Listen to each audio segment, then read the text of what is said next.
नमस्कार, मैं doctor Sushil Gupta MD medicine gold medallist.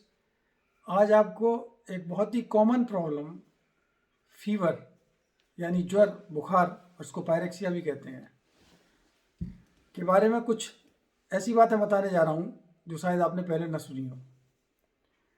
Fever के बारे में जो आम धारणा है कि बुखार से शरीर को नुकसान होता है, और जब भी कभी बुखार आता है तो पेशेंट, अटेंडेंट सब परेशान हो जाते हैं और ये कहते हैं बुखार को तुरंत उतारना, बुखार को उतारना है, विच इज एब्सोल्युटली रॉन्ग।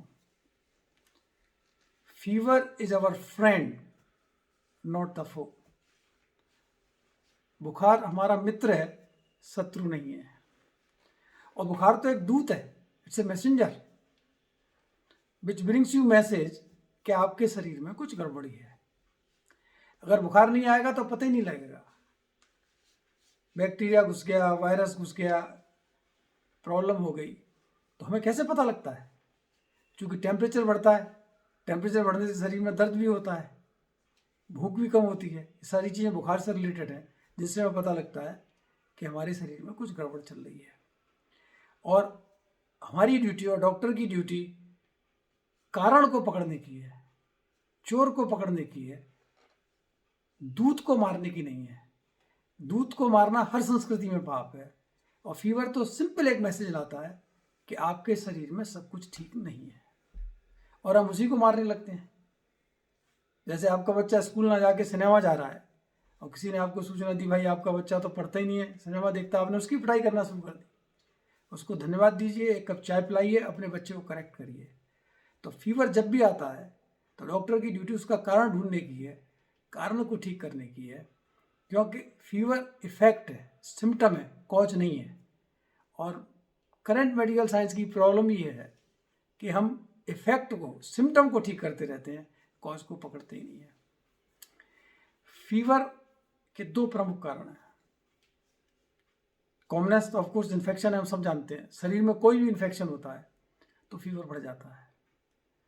लेकिन कुछ non infectious causes of fever भी हैं, यानी इन्फेक्शन के बिना भी फीवर बढ़ जाता है। जैसे कोई भी cell death, necrosis, for example myocardial infarction, जिसमें हार्ट मसल की डेथ होती है, मसल की डेथ की वजह से टेम्परेचर बढ़ जाता है। एक्यूट पेंक्रेटाइटिस, जिसमें पेंक्रियाज में इन्फ्लेमेशन होता है, तो इन्फ्लेमेशन की वजह से फीवर बढ़ जाता है। Malignancy, cancer, lymphoma, Hodgkin's lymphoma, इनमें भी फीवर बढ़ जाता है। कुछ autoimmune diseases, SLE, rheumatoid arthritis, ये ऑटोइम्यून डिसऑर्डर है, collagen disorder, connective tissue disorder, इनमें भी फीवर बढ़ जाता है। But they all are non infectious causes of fever. Usually हमें इन्फेक्शन की वजह से फीवर होता है। तो फीवर बढ़ता कैसे है? जब भी कोई बैक्टीरिया, वायरस शरीर में एंटर करता है तो सबसे पहले हमारी फर्स्ट लाइन डिफेंस, जिसको इन्नेट इम्यूनिटी कहते हैं, जिसमें पॉलीमॉर्फोन्यूक्लियर ल्यूकोसाइट है, मोनोसाइट है, मैक्रोफेज है, वो एक्शन में आती है। और उनसे वायरस या बैक्टीरिया के इंटरेक्शन से केमिकल्स रिलीज होते हैं, हम साइटोकाइंस कहते हैं। और ये cytokines interleukin 1, interleukin 6, tumour necrosis factor, interferon, ये एंडोजीनस पायरोजन की तरह काम करते हैं। एक्सोजीनस पायरोजन भी हो सकते हैं, बैक्टीरिया एंडोटॉक्सिन वगैरह, लाइपोपॉलीसैकेराइड, ये एक्सोजीनस पायरोजन है। और जो बॉडी के अंदर रिलीज होते हैं वो एंडोजीनस पायरोजन है। और ये हाइपोथैलेमस में एक थर्मोस्टेट है, जैसे हमारे AC का थर्मोस्टेट होता है, उसको जो यूजुअली नॉर्मल कंडीशंस में 37 डिग्री सेल्सियस और 98.6 डिग्री फ़ारेनहाइट पर सेट रहता है, इस थर्मोस्टेट को ऊपर बढ़ा देते हैं, से फॉर एग्जांपल 38 और 39। और जहाँ थर्मोस्टेट सेट हो जाता है, बॉडी भी उतना टेम्परेचर बढ़ाती है। और बॉडी का टेम्परेचर बढ़ाना एक एक्सपेंसिव प्रोसीजर है। 1 डिग्री सेल्सियस टेम्परेचर बढ़ाने के लिए हमारी BMR 12 to 13% बढ़ जाती है। और इसमें BMR बढ़ाने में बॉडी को अपनी कैलोरी, अपना रिजर्व फूड खर्च करना होता है, and it's a costly and expensive procedure, and body is not idiot. अगर फीवर इतना खराब है, फीवर से हमें नुकसान है, फ़ायदा नहीं है, तो बॉडी अपने आप को मारना तो नहीं चाहेगी, तो बॉडी क्यों टेम्परेचर बढ़ाती है? क्योंकि फीवर के बहुत सारे एडवांटेज हैं। Fever usually is a protective mechanism, it is a natural physiological adaptive response जो इतने सालों के एवोल्यूशन से बॉडी ने सीखा है। और फीवर ह्यूमन में ही नहीं बढ़ता, सारे मैमल्स में फीवर बढ़ता है। और यहाँ तक कि जो कोल्ड ब्लडेड एनिमल हैं, पाइक्लोथर्मिक जिन्हें हम कहते हैं, फिश, रेप्टाइल्स, इनके बॉडी में टेम्परेचर बढ़ाने की क्षमता नहीं होती। तो ये जब सिक होते हैं, मगरमच्छ जब सिक होता है तो धूप में जाके लेट जाता है। और फिश जब बीमार होती है तो वो जहाँ पानी गर्म होता है और ट्रेवल करती है और अपनी टेल को तेज़ी से फड़फड़ाती है टू रेज बॉडी टेम्परेचर। क्योंकि बॉडी टेम्परेचर बढ़ने से आपकी जो इम्यूनिटी है वो बूस्ट होती है। हायर टेम्परेचर पे opsonisation, phagocytosis, interleukin 1, interleukin 6 and interferon, जो इंटरफेरॉन तो नेचुरल एंटीवायरल है जो वायरस की किलिंग में मदद करता है। जो सेल वायरस से इन्फेक्टेड होती है उससे इंटरफेरॉन रिलीज होता है और वो इंटरफेरॉन आसपास की सेल में भी जाके दूसरी सेल्स को भी वायरस से लड़ने के लिए तैयार करता है। सो fever is a wonderful protective mechanism.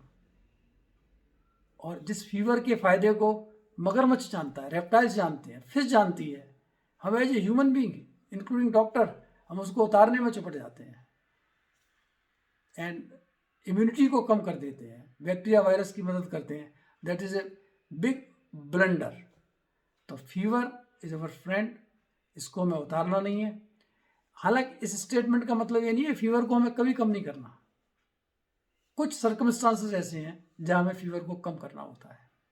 जैसे मैंने कहा 1 डिग्री सेल्सियस टेम्परेचर बढ़ने के लिए बॉडी की बेसल मेटाबॉलिक रेट 12 to 13% बढ़ती है। तो जब BMR बढ़ेगी तो हमारी हार्ट रेट बढ़ेगी, हमारी रेस्पिरेटरी रेट बढ़ेगी। तो जो दिल के मरीज हैं, एंजाइना के मरीज हैं, मायोकार्डियल इन्फार्क्शन के मरीज हैं, CHF के मरीज हैं, इनको हार्ट फेलियर है, तो हार्ट रेट बढ़ने से उनकी प्रॉब्लम एग्रेवेट होगी, एंजाइना से एक्यूट MI हो सकता है।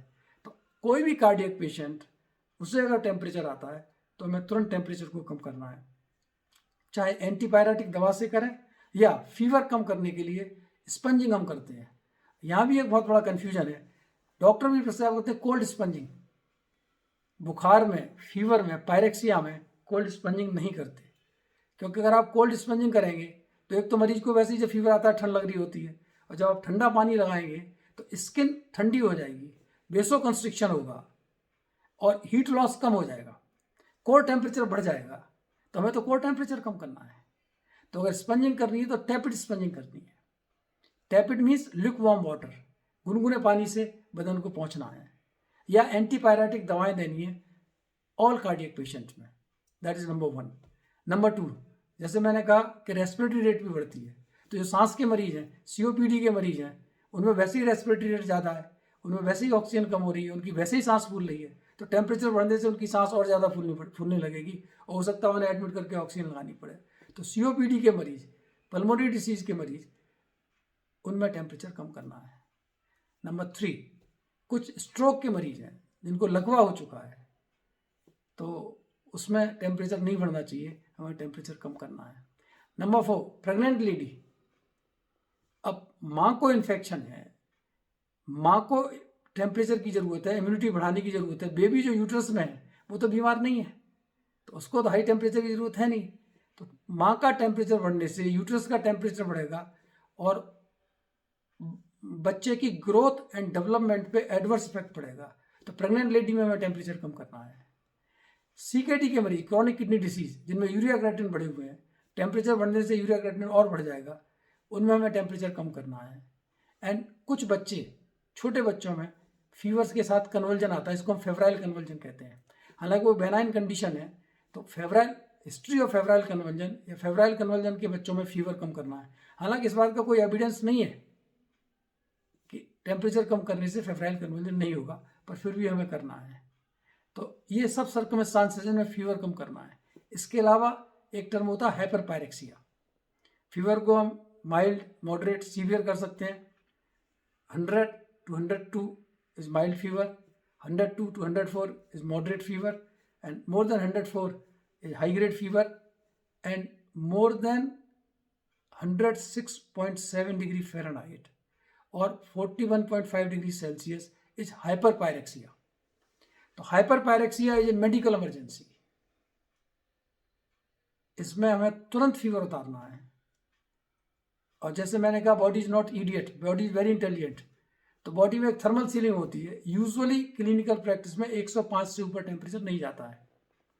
और बॉडी की इम्यून मैकेनिज्म 103 डिग्री फ़ारेनहाइट पर ऑप्टिमम होती है।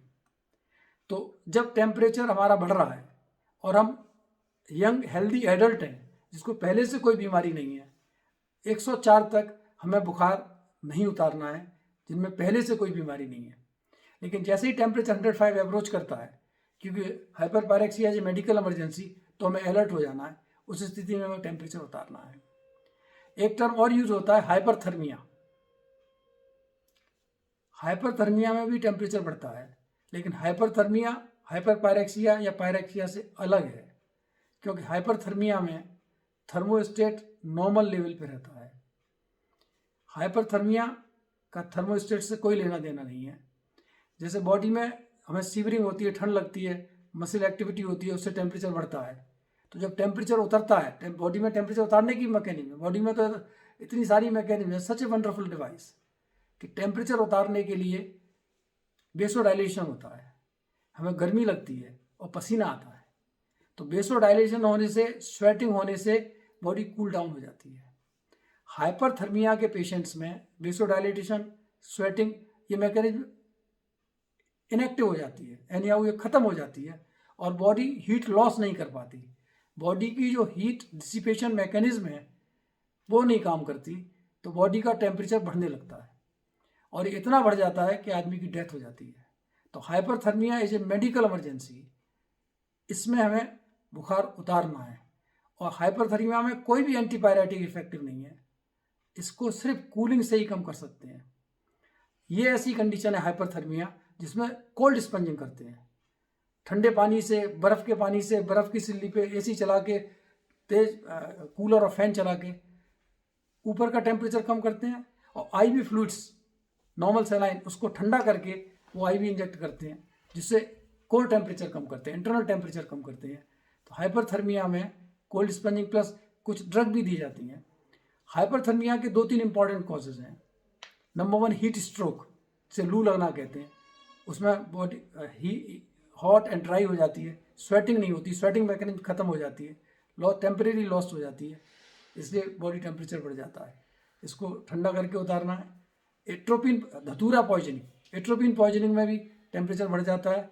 एंड कुछ ड्रग के यूज से, एनेस्थेटिक्स एंड एंटीसाइकोटिक ड्रग्स से भी हाइपरथर्मिया होता है। एंटीसाइकोटिक ड्रग्स के यूज से जो हाइपोथर्मिया होता है उसे न्यूरोलेप्टिक मैलिग्नेंट सिंड्रोम कहते हैं। एनेस्थेटिक से जो होता है उसको मैलिग्नेंट हाइपरथर्मिया कहते हैं। तो these are medical emergencies, hyperthermia, hyperpyrexia. Apart from that, a healthy adult person में जिसमें कोई प्री एग्जिस्टिंग डिसीज नहीं है, फीवर को उतारना नहीं है। Fever is beneficial, it's a natural, physiological, adaptive and protective mechanism.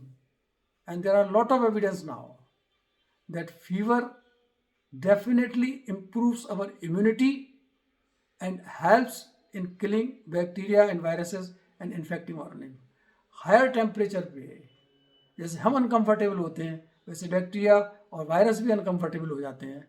और opsonisation, phagocytosis, killing of virus, killing of bacteria बढ़ जाती है और इम्यूनिटी इंप्रूव होती है, वायरस की डेथ होने लगती है, बैक्टीरिया की डेथ होने लगती है। इसलिए fever is definitely protective. Thank you. जय हिंद, जय भारत। बढ़िया। हाँ, सुना इसको? सुन लिया था मैंने, लेकिन ना हाँ, और क्या